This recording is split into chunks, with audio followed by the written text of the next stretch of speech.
IPL 2025లో defending champion Kolkata knight riders Rajasthan రాయల్స్తో జరిగిన మ్యాచ్లో అద్భుత విజయం సాధించింది. తొలి మ్యాచ్లో ఆర్సీబీ చేతిలో ఓడిపోయిన కేకేఆర్ ఈ మ్యాచ్లో 8 వికెట్ల తేడాతో రాజస్థాన్ను చిత్తుచేసింది. ఈ గెలుపుతో పాయింట్ల పట్టికలో 6వ స్థానానికి ఎగబాకింది.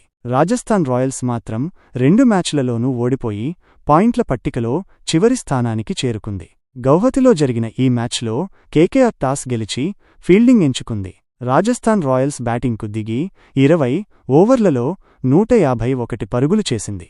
సంజూ శాంసన్ 13 పరుగులు, ధ్రువ్ జురేల్ 33 పరుగులు, యశస్వి జైస్వాల్ 29 పరుగులు, రియాన్ పరాగ్ 25 పరుగులు చేశారు. ఈ మ్యాచ్లో కేకేఆర్ ఓపెనర్ క్వింటన్ డీకాక్ అద్భుతమైన ఇన్నింగ్స్తో చెలరేగాడు. 61 బంతుల్లో 97 పరుగులతో నాటౌట్గా నిలిచి జట్టు విజయంలో కీలక పాత్ర పోషించాడు.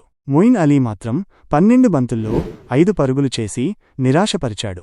రాజస్థాన్ బౌలర్లు మరికొన్ని పరుగులు నియంత్రించి ఉంటే మ్యాచ్ మరింత ఆసక్తికరంగా ఉండేది. ఈ విజయంతో కేకేఆర్ పట్టికలో పుంజుకుంది. రాజస్థాన్ రాయల్స్ మాత్రం 2 మ్యాచ్లలోనూ ఓడిపోయి పాయింట్ల పట్టికలో చివరి స్థానంలో ఉంది. రేపు అంటే గురువారం సన్రైజర్స్ హైదరాబాద్ మరియు లక్నో సూపర్ జెయింట్స్ జట్ల మధ్య హైదరాబాదులో మ్యాచ్ జరగనుంది.